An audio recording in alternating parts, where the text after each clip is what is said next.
What's up, America? Welcome to Hot 97 News. This is a brand new live news show. We're bringing you all the top stories in the country. I'm your host, Lana Harris, here with Ronndell with 2 N's What's happening? and Million. Hey. It's Friday. Yeah! Beep, beep, beep, beep. Friday. I was waiting. I know you had me. Yeah, man. We got a lot going on, and we're happy we made it to the end of the week. Yes. We got a lot of crazy stories to tell you about. So, first of all, police say somebody just tried to break Luigi Mangione out of jail by pretending to be an FBI agent.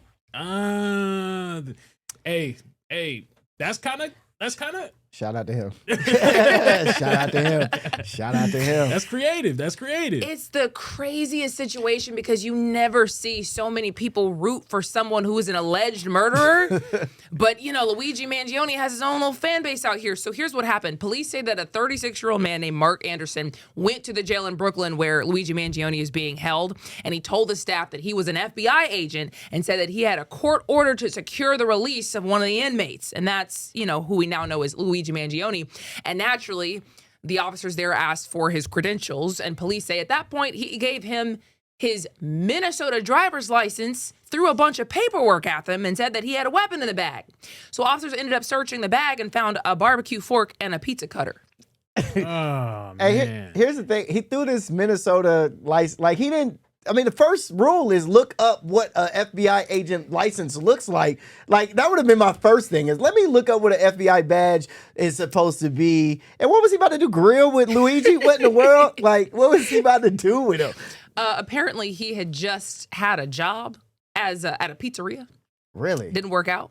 So, I mean, I guess that's hence the pizza cutter. But when I heard this, I was thinking, you could have at least gotten like some credentials if you're going to go for it and not get your own ID. You know what I mean? I'm not giving you if you're trying to commit some kind of fraud here. What are we talking about here? You don't bring your actual identity into the mix.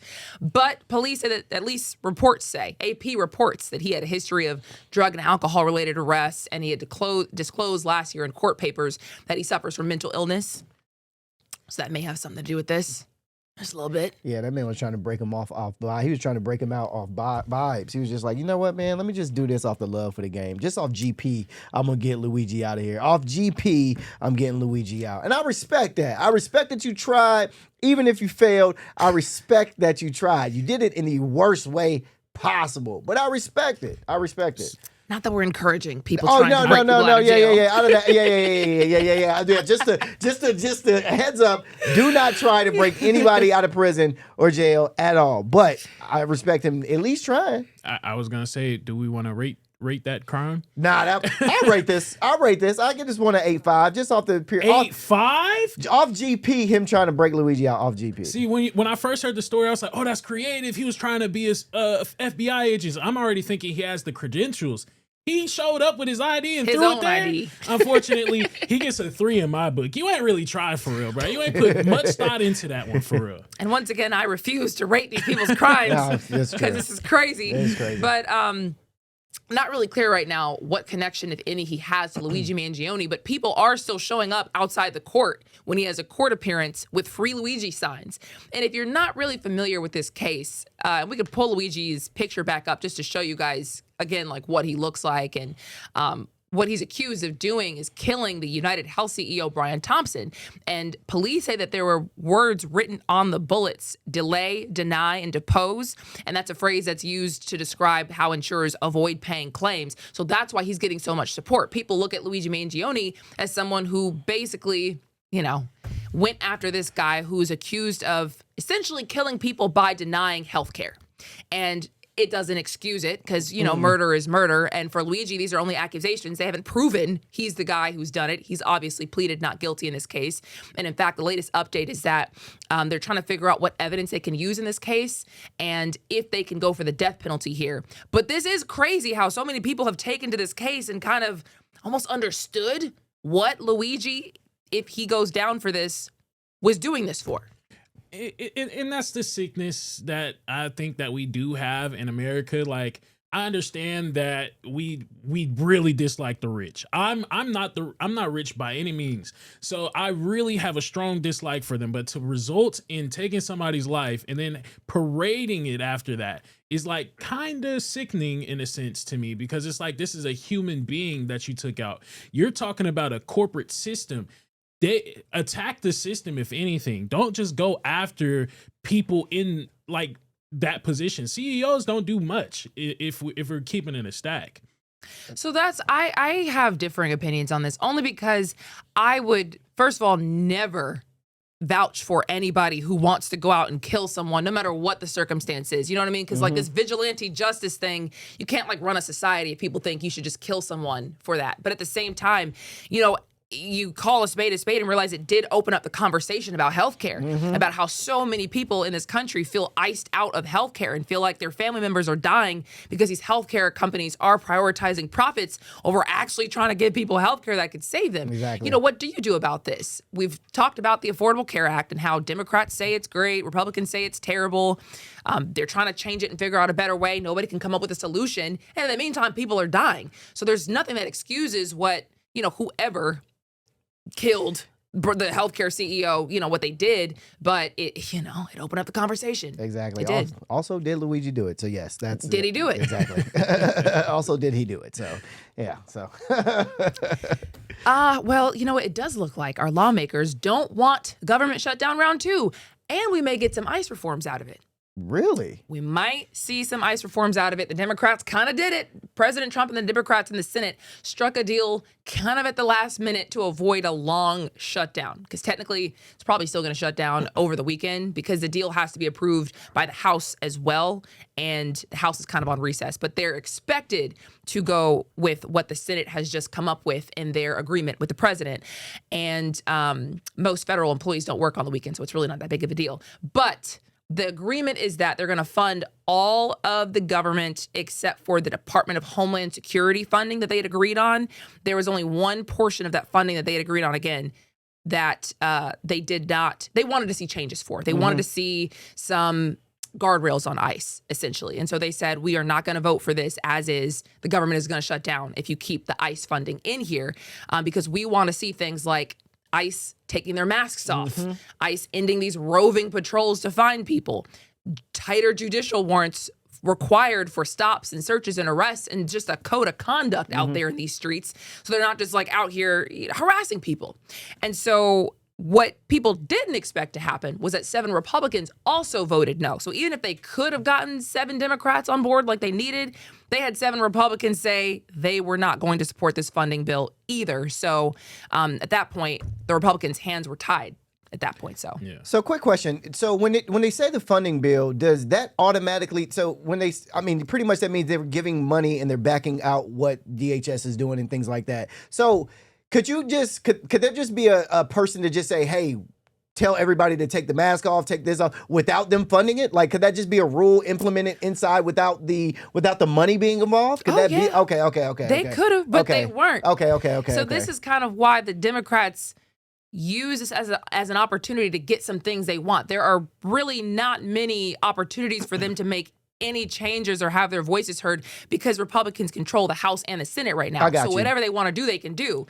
You know, Democrats have been saying like, hey, we want you guys to put guardrails on ICE. And have we seen any guardrails on ICE for real? Not really, until this last shooting that involved the man who died in Minnesota last weekend, Alex Preddy.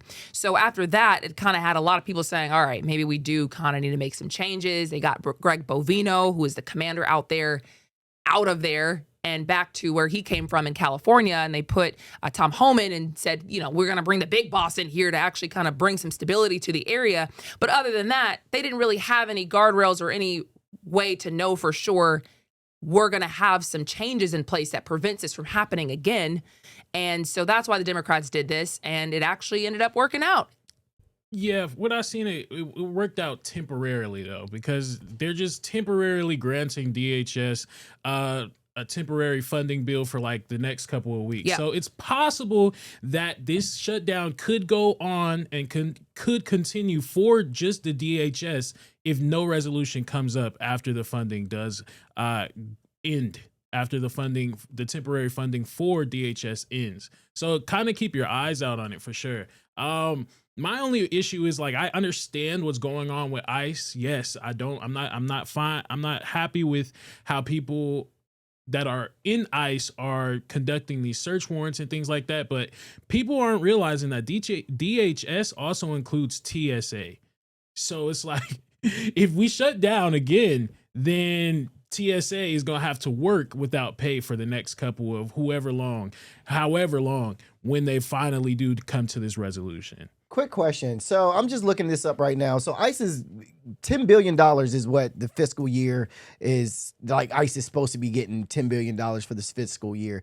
What do you need 10 billion? And I could be totally like, just like, oh, this is self-explanatory. They need this, that, and the third. But why $10 billion for deportation and stuff like that? Like, I'm trying to figure out what this money is going towards. So what I'm saying is this: if they're wanting people to stop people to take their mask off. What were the other things they wanted them to do? They wanted to take their mask off. In revolving patrols. Yep. Tighten their judicial warrant systems. Enforceable code of conduct. Yeah. Does that $10 billion? Do you need $10 billion for that? That's all I'm asking. So I think that part of that money is supposed to help them with bringing more people into ICE. Okay. Because remember, they're offering them these crazy big sign-on bonuses, like $50,000 as a sign-on bonus. So you got to, pull that money from somewhere. True. Okay. You know what I mean? Okay. That and just probably, for equipment and, random body cameras was part of that as well. Maybe they got to buy some more body cameras and then systems to hold all the footage for all the body cameras. So I'm sure they need all that money. They say they need money for sure. all types of stuff. You never really know what they're going to do with it. Yeah, they're going to find a way to use that money. Yeah. I was just asking. I just wanted to know what $10 billion was. That's it. I just wanted to know what $10 billion was getting used for. Because it is a lot of money. I mean, we're paying for it. Right. So you can ask. I just want to know what it's being used for. That's all. That is all. I just seen something the other day though. Like Mamdani had proposed on live TV that he wants to abolish ICE. What do y'all think about that? Like abolishing ICE, like just getting rid of it altogether. Yeah, I think that's like dramatic. I really do. I mean, because at the end of the day, if there are illegal immigrants here who are murdering people and who are, SAing people, because I don't want to get too graphic here, but you get what I'm saying, who are committing really heinous crimes and doing things that are really harming Americans. I mean, that's just immigration enforcement. ICE sounds splashy, but it's immigration enforcement. You know what I mean? And so I don't know many people who have really backed the true criminal illegal immigrants and their right to stay here illegally. You know what I mean? So I think that's just splashy. If he's saying truly like abolish ICE, is that what he meant? Like just get rid of them completely? I think that's what he was saying. I'm gonna double check it, but that's what I had seen him actually say on live TV. So it was really interesting when I heard that. How can you get rid of something like, again, it's still an issue that goes on in America. I don't see why abolishing it just because of a few bad instances.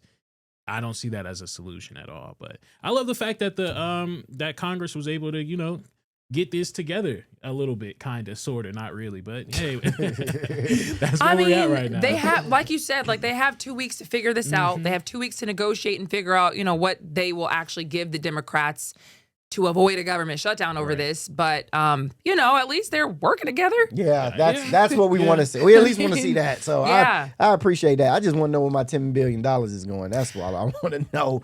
That's it. That's the biggest question I want to know is where you going to put the money at. Okay, there needs to be a place where we can see where this money is being used, Receipts. Man. Like something, bruh. If I got to show my receipt to walk out of a Sam's Club, y'all should have to show me a receipt when y'all using my money to buy up all this stuff. Flat out.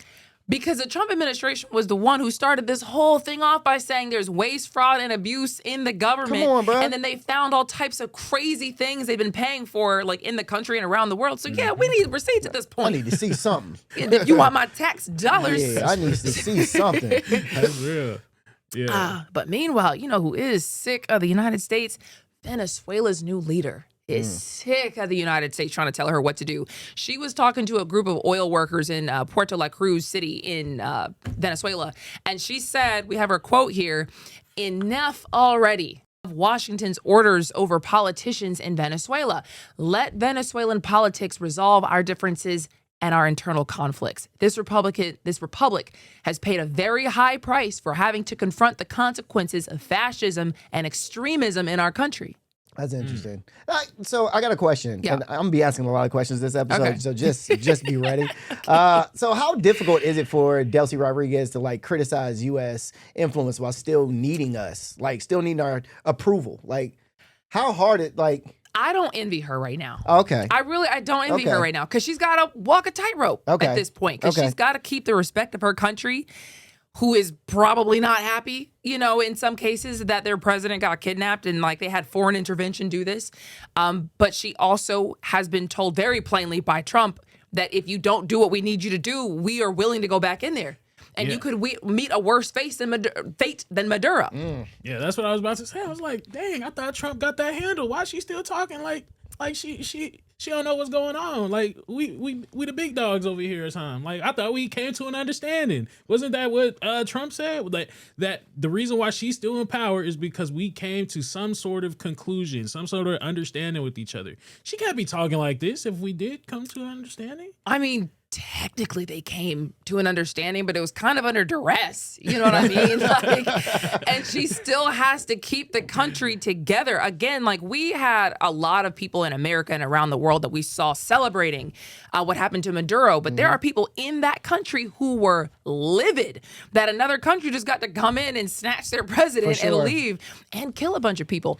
And what she's trying to say with that quote is, look, we just got invaded. Dozens of people were killed here in our country by another country, and our president was snatched away in the middle of the night. And she's saying these were the consequences of fascists. And when she says fascists and extremists, she's talking about people who align with foreign interests like Maria Corina Machado. That is the opposition leader, remember, who gave Trump her Nobel Peace Prize. Yeah. But I think we're in violation of both the spirit and the law. This is next. This is the picture. Here, we remember this. Everybody was like, wait a minute, can you just do this? Can you just give away your Nobel Peace Prize? And the Nobel Peace Committee was like, no, you can't. But she did. And, at first the U.S. said that they actually backed her. The U.S. said the people want her. The people say she's legitimate and Maduro is the illegitimate leader. Maduro stole the election. And after Maduro was captured, they said, actually, she doesn't have the respect or support to lead the country. And they left Maduro's people in charge. What does that mean? That Maduro's people had the respect and support in the country. So she's got to keep those people happy and do whatever the U.S. wants. So she's got, I don't know, she's got to appear strong and let the U.S. kind of steamroll like they've kind of been steamrolling. Yeah. That's kind of weird though, bro. Like she just, it's almost like playing possum a little bit. Y'all know what I'm saying? Yeah. Like it's almost like, or sheep in wolf's clothing. Like not to that extreme, but almost like I can't fully show y'all my hands. Maybe she got an ace in her hand that she ready to throw out. I don't know. This is just how I'm interpreting it. I don't know either, because you've seen time and time again, a lot of these world leaders will get on TV and say whatever they want. Yeah. And then behind closed doors, they're clearly working out deals and saying 100%. other things. So I don't know how much of this really is just her posturing for her people. Like maybe she even goes back and tells Trump, like, hey man, I gotta say some things in the news because my people are starting to get a little restless here. Like we don't know what's going on in Venezuela. I also know that she said out loud that this government has decided to choose a diplomatic path to resolve this conflict with the United States, but she said that they have the right to continue diplomatic relations with China and Russia and Iran and Cuba and all people of the world because they're a sovereign nation. What has the United States been trying to get them to do? Cut all these same people out. They've accused them of harboring terrorists from some of these countries. So it's like, what are they going to do? She's kind of got a gun to her head in some ways, It's unfortunate, but she knows what she got to do. She cannot go against the U.S. unless she's ready for whatever repercussions happens after that. That's all I'm saying. I hope she doesn't. I hope she doesn't take it there. But if she does take it there, it's like I understand because she's standing up to the government. I want her to stand up in a sense. But again, hey, you ain't gonna do nothing. You know you ain't gonna do nothing. Well, hey, listen, brother. I'm not putting nothing past nobody. After I've been on this show, I just know I'm not putting anything past anybody. So yeah, anything can happen. Anything. 2026 has started off in a crazy way. So I'm not putting anything past anybody. I don't know what's gonna happen. Anything's on the table. And actually, it's at the point where Secretary of State Marco Rubio was just grilled on how kidnapping a president isn't an act of war. Because everybody thought, you do anything to Venezuela, like it's going to pop off this war. Venezuela was preparing for guerrilla warfare. I mean, it was getting really weird out there. You had the country basically surrounded by all these U.S. military assets, aircraft carriers, all the like. And Rand Paul ended up asking Marco Rubio, so if a foreign country bombed our air defense missiles and captured and removed our president and blockaded our country, would that be considered an act of war? And Rubio was basically saying, okay, this was an operation that lasted about 4 hours. It's hard to say that that's war. Mm-hmm. It was just a law enforcement action. And Rand Paul was pressing him and was like, okay, yeah, but even if that foreign country's operation lasted 4.5 hours, it was a great success, and other people died, would it be an act of war? If a foreign country indicts our president for breaking one of their foreign laws, should we send our president over there? Should we be okay if they come in and get him? I mean, it's definitely an act of war. Yeah, I'm not going to sit here and lie to the people and let y'all say like, oh, it's not an act of war. It's an act of war, but again, who's going to do anything about it? I hate to say it. Yeah, here's part of that exchange. But I think we're in violation of both the spirit and the law of the Constitution by bombing a capital, blockading a country, and removing elected officials. And we certainly wouldn't tolerate it, nor would I if someone did it to us. Well, we didn't remove an elected official. We removed someone who was not elected, and it was actually an indicted drug trafficker in the United States, and their system. Our laws, indicted under our laws. Look, Bolsonaro says that Da Silva is not really the president of Brazil. Our president said Biden wasn't really the president. Hillary Clinton said in 2016 Trump wasn't the president. Here's very valid points. Got a point. He said, we've had our own conversations here in America about illegitimate elections and rigged elections and bad elections. So it's the same kind of argument that's happening in Venezuela. I like what Rubio did say, though, because technically speaking, Maduro did not win that election. The only reason why he's still in power there is because he had the military force around him, backing him. But when you look at it, like technically, it's like, nah, you're not supposed to be there regardless. Am I wrong in thinking that? That's what our country has said, but our country also said that Maria Corina Machado had the support of the country. Yeah.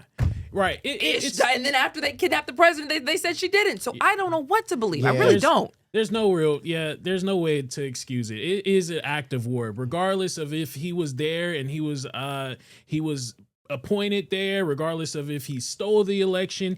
The people there respected him or feared him and seen him as the person that we listened to, and we took them away from that.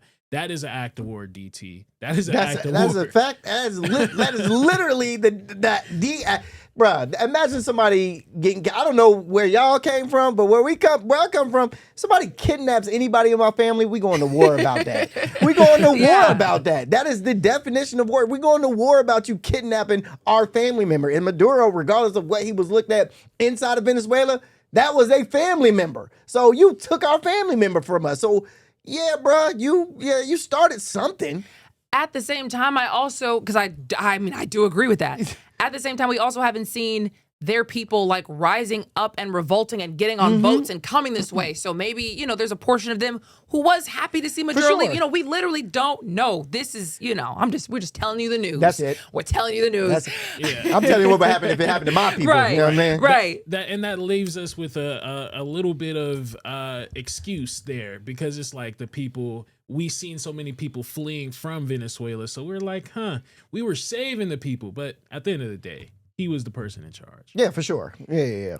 So we also apparently have beef in the Middle East right now, because we just got beef in all these different directions these days, it seems like. This time it's against Iran, and Iran is saying we want the smoke. Apparently. So we have this post for you. I think this was on Twitter. This is Iranian foreign minister talking here. And he says, our brave armed forces are prepared with their fingers on the trigger to immediately and powerfully respond to any aggression against our beloved land, air, and sea.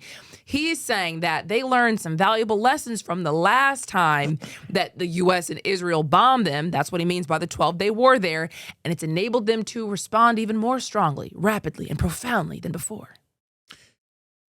I'm seeing in the comments, Million talks like he's tall. Yes, I do talk like I'm tall because America is tall. I'm standing on America right now. Okay. So I feel really tall because I'm standing on America right now.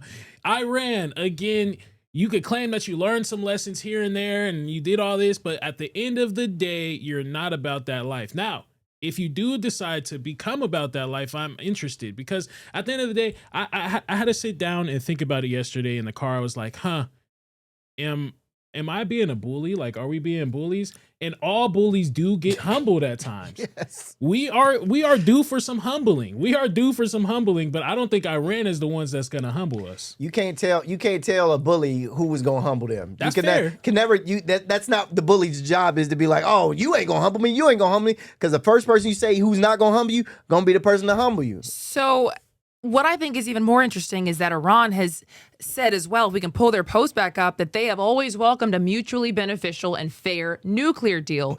That's what Trump said in response, which we'll get to in just a second. But he's saying that they want to ensure Iran's rights to peaceful nuclear technology and guarantees no nuclear weapons. They say they don't even want weapons like that. That's very into that quote. It's not in their security calculations, and they've never sought to acquire them. What has Trump been asking for? Literally, for them to make sure that they have no nuclear weapons. So this should be easy. And real quick, if we could just pull up the video, we had a CNN reporter go to Tehran. We want to just show you what Tehran looks like. Because to me, this is everything. You know, people aren't just walking around lowly and oppressed. They're wearing things very similar to what you see on the streets here. And my question is, do these people want to get bombed to get their leadership out of the way? Because that's what we're talking about here. True. I don't think so. Dang, that's crazy. It looks beautiful over there. So we can pick this conversation back up after the break, but we do have to take a quick break. We'll be right back.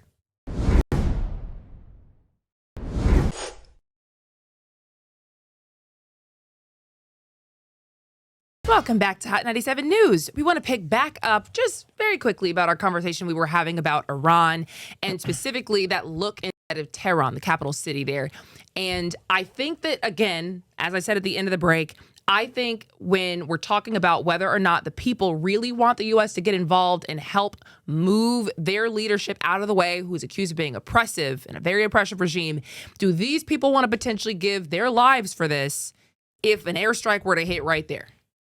I think that'd be my issue with this whole thing, is like, bro, these folks just be living. Yeah. Don't be bothering nobody. And that's my biggest issue with all this, is like, don't nobody want to be bothered. Yeah. Nobody's trying to be bothered, and they don't look bothered by any means. So Yeah. that's my only issue. If the video ends up playing out further, but you can see people that were still buying things from the bazaar there. I mean, it seemed like, whatever financial issues they are legitimately going through, people clearly still have enough in some cases to move in general. There are times where I feel like I said yesterday, I want to hit like a free food line because times is hard and people have it way harder than me. You know what I mean? So is this just a situation where a country is dealing with economic woes and it's hard for some, medium hard for others, easy for some, wealthy people are fine. Is it the same scenario as we're dealing with? I mean, I don't know. Yeah, and this is kind of scary because we hear the reports of like 30,000 people dying since December and a whole bunch of death everywhere. I'm thinking in my mind, this is a most terrible place. Yeah. I'm thinking that dead bodies is everywhere. I'm thinking that I don't know what else I'm thinking, but you kind of get a gist of what I'm saying. Yeah. Like, I'm thinking that this is the most worst place to live in the country. I mean, in the world. And it doesn't look like that at all. It looks like people are at peace. People are enjoying their lives. They're just going to stores. I've seen people with purses, people just coming out, eating food, like chilling almost. That's why I personally, I have friends here in America who say this regime has got to go, and they welcome anybody who's going to come in and do that. But they're here in America. they're safe. If there's an airstrike, they're not on the other end of that. So that's why I do wonder sometimes, how badly do those people really want it? And it's something that I don't think we'll ever really know, because in Iran, they've got state news telling them, what state news wants to tell them. They've had an internet blackout that's been really hard to see, for us, what are they really going through? How many protesters died? What was that like? The reports that are coming out are horrifying, but then you see the video where somebody went in after all of that and life is kind of moving on. So do they want an airstrike at this point? Like, I don't know, something away. Yeah. Right. Moving back to our country, though, Bruce Springsteen has an ICE protest song. Have you heard this? And I keep fighting.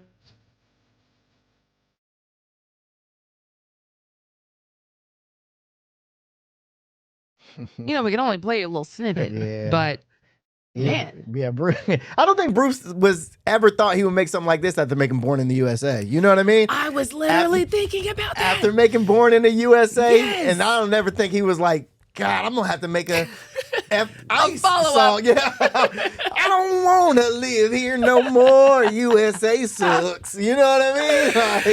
Like, I don't think he ever thought he would make nothing like this, bruh. Ever. Not after making Born in the USA. Yeah. I didn't know who he was, but he made Born in the USA. Bro, I thought that was the most country backwoods song in the world. What? That's Bruce Springsteen, That brother. is crazy. It's more like rock to me. Yeah. That's It's- rock. yeah, it is That's rock. country. No, yo. it's that rock. sound like Born in the USA. You don't know Yeah. You music. gotta have the accent when you say it, though. When you hear that song, you hear the accent. You hear the country accent. Bruce Springsteen But is a rock star. really, Yeah. that is so interesting, though. Somebody that was so for America is telling you now that, be worried, be scared of the president. In his mind, he probably is thinking he's for America and doing a song like this. Like, what can I really do? We've seen the protesters on the street, and honestly, they've accomplished a little bit, if we're being honest. For The sure. pressure that they've done and had out there is what led to the Democrats saying we need more guardrails, and that could actually change things.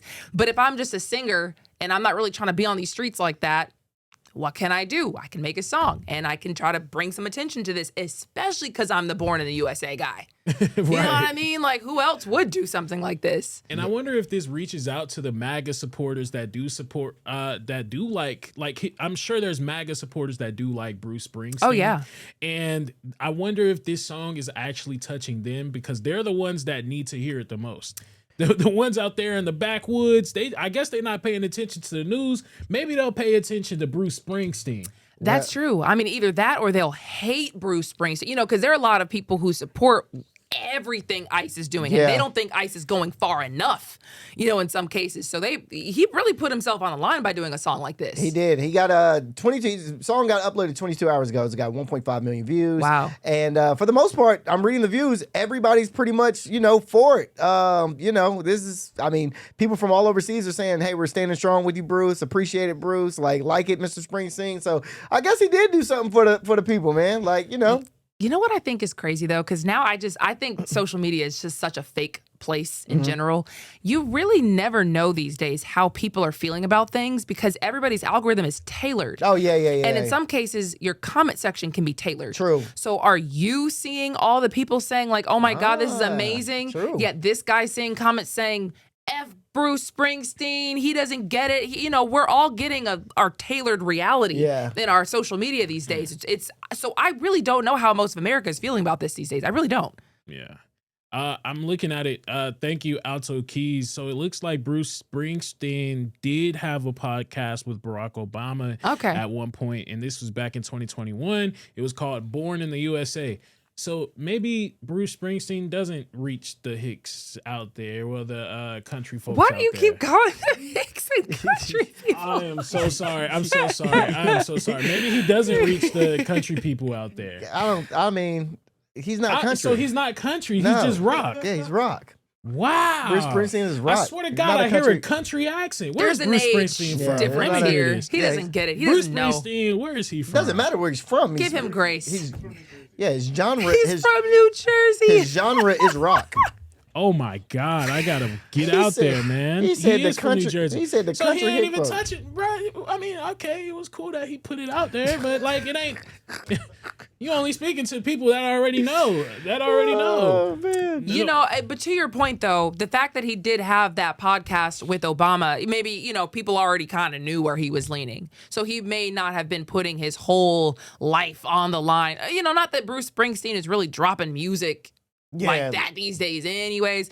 But, you know, I'm sure that if he ever wanted to do something, the base that would come out would be like the blue kind of liberal side of the country and not like really putting his music sales on the line with Republicans. But I do know a lot of Republicans who love that song "Born in the USA." Yeah, that's you know what I saying. mean. Yeah. Like growing up in Covington, Yeah. Georgia, out there, it's mostly red out there. So growing up in front of the Confederate statue, they blasting that song, just Yeah. going crazy during the 4th of July. Come on, man. Yeah. I'm just like, yeah, so that's why I associated with it like that. Yeah. Huh, that's crazy though. Born in the USA and Proud to be American are the two The anthem. the anthems when it comes to July 4th.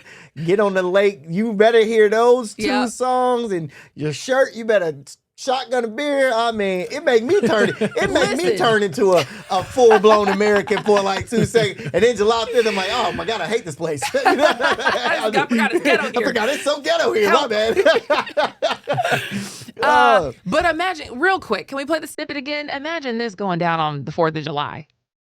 It just kind of depressing.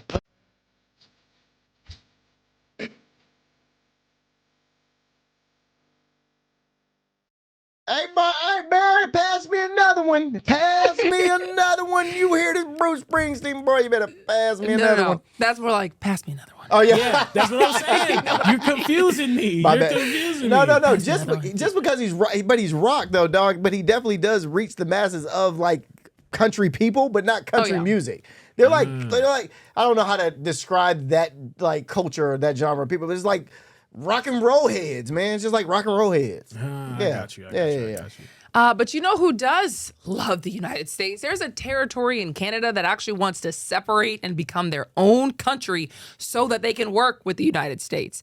And I think this is crazy. They don't want to be a part of the USA. And I will say there's really no world where they end up becoming like a 51st state. I just think it's funny. This is kind of like Texas trying to leave the United States. It's not a one-to-one because this is a province we're talking about. They do have more power than U.S. states actually do in that way. And there is actually a process for leaving Canada, unlike Texas. But it's similar. You know what I mean? It's just like a piece of them that's saying like, bump y'all. Dang, Canada never struck me as like being that bad. Like I can't be that bad over in Canada that you want to leave now, is it? Especially because, well, when Trump became the president, what do people say? I'm leaving. I'm going to Canada. Yeah, and then they bunch of Americans over there. What state would you replace to take that though? Ooh, if we wanted to. Like if it was like a trade, it was like, Like a hey, trade? you give us this state, we'll give you this. Like me personally, I'm getting rid of Florida. Are you? Florida's too ghetto for me. Florida's too ghetto. I think that we could probably lose Mississippi without anybody really even knowing it was gone. Wow, Mississippi. You would trade Mississippi? What do you like have in Mississippi that you really? Because Louisiana has New Orleans. Okay. Or maybe Alabama. Mississippi- Alabama could also go. Mississippi got the blues. It's culture in Mississippi. Okay. That's you. Okay. Yeah, I wouldn't get Okay. ing of Mississippi. I'm got changing one. my answer to Alabama. I got Okay. one. Final I got answer. one. Okay. Wyoming. Wyoming. Nobody knows anything about Wyoming or Utah. No, No, Utah's Utah. Utah's Utah. dope. Hold on, Utah's beautiful. Utah's tight, bro. And it's Really? spoken Utah is for. very tight. you know Utah's spoken for. Yeah. I think Wyoming is also spoken for. I think there's Native Americans there. Oh, Disrespectful. Yeah. dang, that's crazy. Disrespectful. Yeah, get rid of Florida. I say get rid of. Sorry to my Floridians, but Florida, y'all should have been y'all own whatever, because y'all be out there wilding, doing all kinds of stuff. The whole Google would just call Florida man. Like, yeah, get Florida, rid of. though, is like 5 different like places. Yeah, Like yeah. the top of Florida, North Florida is like basically South Georgia. Yeah. And then you got Orlando, which is just Disney World. Miami's a whole, it's That's Cuba. all. Yeah. Key West, you got all kinds of stuff in Florida. Tampa's just old people. Tampa, They've taken so- over. So yeah, I would say get rid of Florida. Florida's weird. Yeah, they got enough going on there. They could survive by themselves. In this case, they want to leave because they feel like, Canada's holding them back. and that the U.S. would basically be a better like trade partner for what they got going on over there. I just thought that was very fascinating, especially when you consider what's happening with Greenland and just all these moves. I'm like, now Alberta wants to leave Canada. What are you people doing this year? Y'all come over here if you want to. Yeah, so I looked into it. So one of the biggest things that this support group for leaving Canada, they're basically saying that they don't like the equalization system out there in Canada right now. So the equalization system is the federal government collects taxes nationwide in Canada, and then it sends direct payments to provinces with weaker economies. So they're taking the taxes from Alberta, then they're distributing it to other provinces that don't have as much money as Alberta. Now the issue is Alberta doesn't get any of the equalization taxes, equalization checks that the other provinces do get. So they're paying all these other countries, but they're not, not all these other countries, they're paying all these other provinces, but they're not getting any money back. So they just feel like they're just, funding everybody in Canada pretty much. All the provinces north of them. Okay. And that's a breakdown of kind of like some of the details of it. And, I wasn't going to even go here with it, but I do think it's interesting that they actually met, some of the people behind this effort met with U.S. officials here. And, that basically got the people who are in leadership in Canada furious because they basically see that as treason. Like, what do you mean you're working with another country to figure out how to leave us? You can't do that. And the United States was like, no, we talk to anybody. We're just, we're just talking. What are you talking about? It's all fine. And that's fair. That's completely fair. But Alberta, it's treason. Because if Texas was to go to Mexico and start trying to do some dealings with Mexico, and they was like, we gonna rock with Mexico, and, we good on America, we would flip out. America would send troops down there so fast. Oh my goodness, man. So whether or not this actually happens, is up in the air. But the prime minister there, Mark Carney, was saying, the U.S. needs to stay out of this and respect Canada's sovereignty. Quit trying to get our people to leave us. So we'll see what happens with that. I just think that's very interesting. Also interesting, Trump is suing the IRS and the Treasury Department for $10 billion. Wow. And this is because, basically they say his confidential tax records were leaked to news outlets between 2018 and 2020, and the agencies were supposed to be protecting them. It was supposed to be confidential, so now we're suing you. And I would just personally like to say, y'all better fight back, because that's our taxpayer money. What do you mean you're suing them? You're suing us by proxy. That's a lot of freaking money. And where do they come up with $10 billion anyway? That number, 10 billion, keeps popping up. I'm trying to tell y'all, bro, they just be coming up with these numbers out of nowhere and we don't know what they have. Like, bro, and everybody just go with it. We just go with it. Like, the money. No, bro, we need to start seeing. I'm with you. I'm with you. No, I do feel like this is one of those situations where you just throw out a number and then what ends up happening is they negotiate. They, figure out what kind of money we should really be talking here. If this can even go forward. There's a lot of ifs, ands, or buts. That's part of this whole deal, but the complaint basically says this leak caused reputational and financial harm to them and public embarrassment and hurt Trump's political standing, including his support in the 2020 election. So they feel like they're due something from this.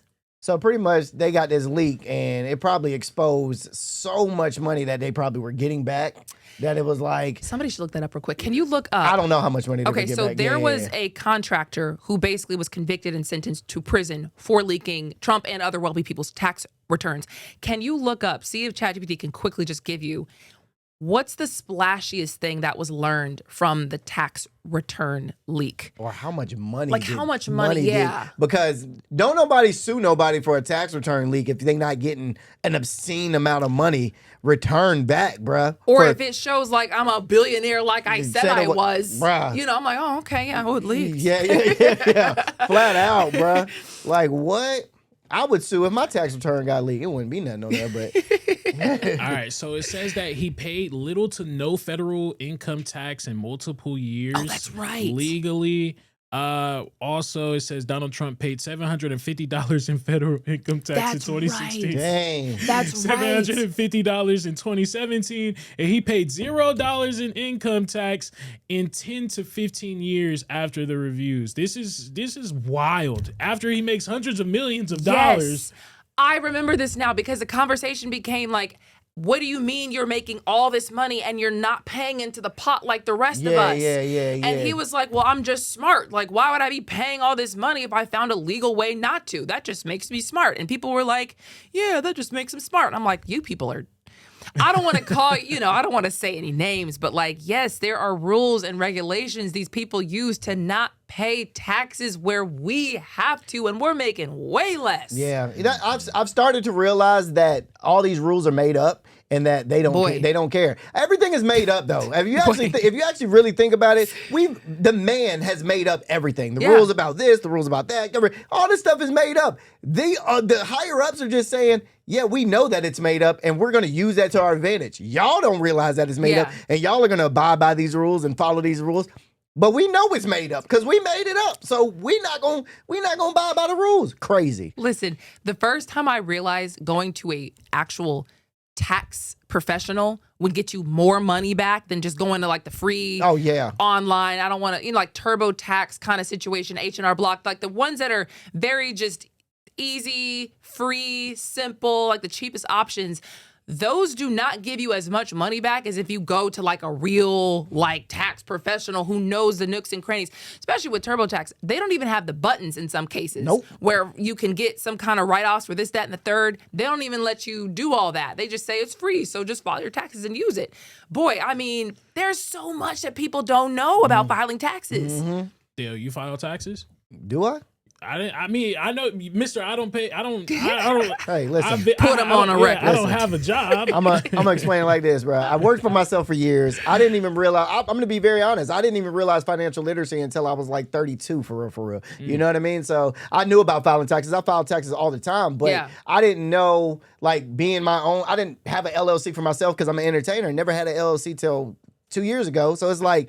Yeah, I didn't know anything about filing taxes or getting paid. All my money came from stand-up comedy. So it's like, they'll give you a check and I'll go cash it. Or they'll give you some cash and I'll put it in my pocket. You know what I mean? Like, I didn't know I had to file none of that. I never knew any of that, bro. Like, so definitely look up these taxes because they will come after your money if you don't. If they figure out you making $10,000, $11,200, they're going to need a little bit of that. Right, so he ended up figuring it out and he ended up squaring up with the government. But, for years he's saying he didn't know. But yes, he does file his taxes and he has settled with the federal government. We're good. But it is interesting that he's suing as a private citizen. So he's the president suing like the government as he's the president, but he's doing it as a private citizen, and it's going to be your taxpayer money that he's getting if he gets anything. So we'll have our eye on that. In the meantime, in between time, do you guys know about Neuralink? What they're trying to do with Neuralink? I know a little bit like Neuralink. Elon Musk, right? This is kind of Elon Musk's thing that he's been talking a lot about. And there was a patient in the UK for the first time that tested out one of these products they have. It's like a telepathy type of product. We actually have a video we can show you of kind of what this looks like. It's like a brain-computer chip interface that turns thoughts into the control of a digital device. Oh, that's so that means they can think and they control like a computer or a phone right now, but in the future they're gonna try to see if they can get this to attach to like a robotic limb and think and control a robotic limb. And basically, the science behind it, it records neural activity from brain areas tied to hand-arm movement and then translates that into a digital command. So if you have like a spinal cord injury or something that has damaged your neural pathways, it's supposed to bypass that so you can still do things. And yeah, they just had their first ever UK patient, which I have multiple thoughts about this, but what do you guys think? Well, I have a friend, my best friend, his dad had ALS. So his dad, I don't know if Neuralink was a thing, but his dad used eye monitors to like talk. So he had like this voice box and he would use his eye muscles to look at the numbers, look at the letters and type out a whole word. So is that something, is that what this kind of is, or is that not, are they the same thing? I would say that the technology is the same. Is kind of the same. This is like the futuristic version of the stuff that we've kind of already had I'm for it in then. the past. I'm for it then. Really? Yeah, 100%. Yeah, I'm definitely for it. Definitely for it. I like this. I like this idea. I like that it gives people an ability to live again that might not have had an ability to live for the longest. And this gives them the ability to feel normal. Yeah. You know what I mean? This gives them the ability to maybe hold their child or play with their kids or do whatever they need to do. Like, it gives them, I mean, everybody just wants to live normally, bro. Like, nobody wants to be disabled or anything like that. We just all want to live normally. And when you see other people living normally, that kind of puts a damper on your spirit, and it's like, oh man, I can't do that. This would be a way, if this is what you're saying it is, this would be a way for people to actually go, oh yes, I can walk now. I can use my brain to do this. I can use my brain to do this. So I'm all for it. I'm rocking with it. Yeah, I have different opinions. Only because I do see what you're saying. Like, that's a really good point. Like, I've never known what it's like to have lost an arm or lost my ability to operate normally, and just wish there was a way to get back to what I had, or wish there was a way to get back to what I see other people able to do if I was born this way. You know what I mean? That'd be really cool for them. I like, some of this technology does scare me though, when it comes to implanting things in your brain and becoming this kind of almost hybrid, human robot kind of vibe. You know what I mean? It's very futuristic, but it's kind of terrifying. But again, like, if you don't have an arm and you want to be able to use a robotic arm and control it with your brain, this would be incredible. So I don't know, man. Yeah, I agree with you in that sense. I think that eventually, my whole thing with this is like, once we get the ball rolling, I already know it's just going to keep on going down and keep on taking off. So in my opinion, I think that it's going to start here. We're going to start doing it to people with disabilities, but then it's going to start going to people that just want to experience more out of it. So people might start getting chips in their heads and, you know, I don't know, seeing all types of things that AI wouldn't allow you to see. Yeah. You know? I mean, without the chips in your head. I'm sorry. I think they might start chipping babies. I'm sorry. I really wanted to say that. Just to put it out there. Yeah, just to put it all out there. I think they're eventually going to get, like, maybe 100 years in the future, they will start chipping babies because of the advancements that continue to keep on going on.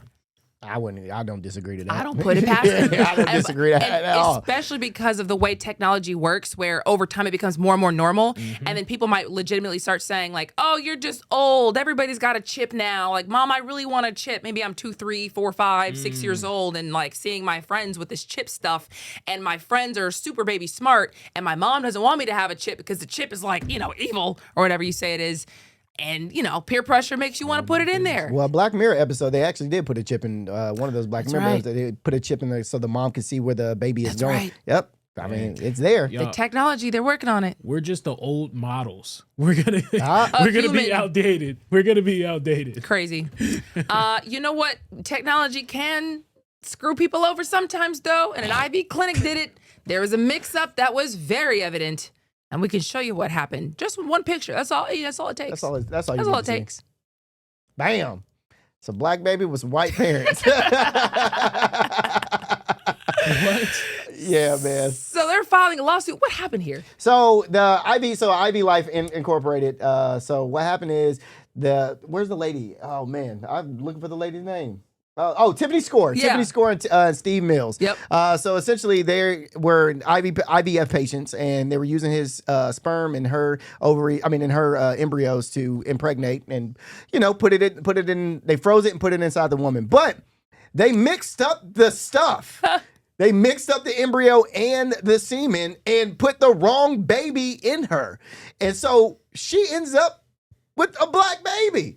And I'm pretty sure her white baby is somewhere with a whole nother family. This is a Maury episode, bruh. A Maury episode waiting to happen. She stored 3 viable embryos at IV Life for this. So they had 3 different options. All you had to do was read the label. You had one job, and that was to read the label. And if I was that husband, boy, I would be like, who black baby is this? You know how Cat Williams was like, who white baby is this? Who black baby is this? Listen, because she probably had some questions to answer when it came out a little dark. Come on now. But then, her saving grace was when it kept getting dark, darker. and he's like, okay, it's probably, okay, all right, it's probably ain't you. Now now it's a random white baby out there floating around with a whole nother family. Good God.